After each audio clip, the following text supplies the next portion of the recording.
Good afternoon, sir. My name is Ayush Kushwaha. I am from class 11th maths. Sir, जैसे कि आपने कहा गीत का पाठ्यक्रम है, तो मैं एक कविता पढ़ता हूँ श्रीमद् भगवद गीता की। अरे वाह, क्या बात। सर, थोड़ी सी लंबी कविता है, पर इससे सभी को मार्गदर्शन भी मिल सकता है, तो मैं अपनी कविता की शुरुआत करता हूँ। तो ये कविता उस क्षेत्र की है, ये श्री अमित शर्मा जी की कविता है। ये कविता उस क्षेत्र की है, रणभूमि कुरुक्षेत्र।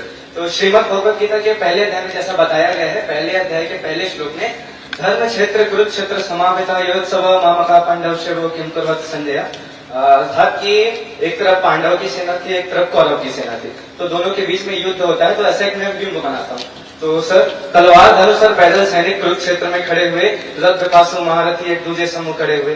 कई लाख सेना के सम्मुख पांडव 5 बेचारे थे, एक तरफ थे योद्धा सब एक तरफ समय के मारे थे। महासमर की प्रतीक्षा में सारे ताक रहे थे जी, और पार्थ के रथ को स्वयं केशव हाँक रहे थे जी। रणभूमि के सारे नजारे देखने में कुछ खास लगे। माधव ने अर्जुन को देखा, अर्जुन उदास लगे। महासमर के रण को एक पल में तभी सजा डाला। 5 जन्य उठाकर कृष्ण ने मुख से लगा बजा डाला। हुआ शंखनाद जैसे ही सबका मर्दन शुरू हुआ, रक्त बिखरना हुआ शुरू और सबका गर्जन शुरू हुआ। बोले बात सुनो कान्हा, जितने ये सम्मुख खड़े हुए हैं, हम तो इनसे सीख सीख के सारे भाई बड़े हुए हैं। इधर खड़े बाबा भीष्म ने मुझको गोद खिलाया है, गुरु द्रोण ने धनुष बाण का सारा ज्ञान सिखाया है।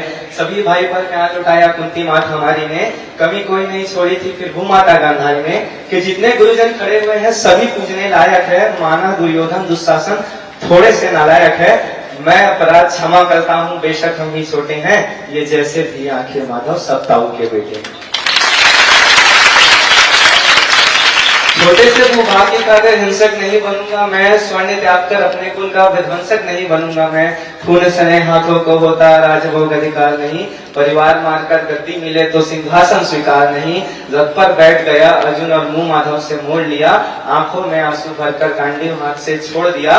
गांडीव हाथ से जब छूटा तो केशव भी अकुलाए थे, शिष्य पाद पर गर्व हुआ मन ही मन हंसाए थे। मन में सोच लिया अर्जुन की बुद्धि न सड़ने दूंगा, समर भूमि में पाद को कमजोर नहीं पड़ने दूंगा। धर्म बचाने की खातिर एक नौ अभियान शुरू हुआ, तत्पश्चात जगत गुरु का गीता ज्ञान शुरू हुआ। भगवान जी 18वें अध्याय के 66वें श्लोक में बोलते हैं, सर्वधर्मान परित्यज्य मामेकं शरणं व्रज, अहं त्वा सर्वपापेभ्यो मोक्षयिष्यामि मा शुचः। हे अर्जुन, तुम सभी धर्मों का त्याग कर मेरे शरण में आ जाओ, मैं तुम्हें सभी पापों से मुक्त कर दूंगा। धन्यवाद। किसी कविता ये श्री अमित शर्मा जी की। अच्छा, अभी जो आ रहे हैं कवि, उसका नाम मालूम है? श्री कुमार विश्वास जी। उसमें कविता सुना रहे हैं। राधा को कृष्ण की देह मिली, बिन देह के नेह निभा गई मीरा। ब्रज भूमि में राधा ने रास रचा, मरुभूमि में कुंज खिला गई मीरा। कृष्ण ने राधा को द्वापर में गाया, तो कलयुग में कृष्ण को गा गई मीरा। और कृष्ण के प्रेम का राधा पे कर्ज था, राधा का कर्ज चुका गई मीरा। क्या बात है, ये किसकी कविता है? सर, ये कविता किनकी मालूम नहीं, पर मैं उनके मुंह से सुना था। अच्छा, कुमार विश्वास की कविता है। चलो, खूब बधाई।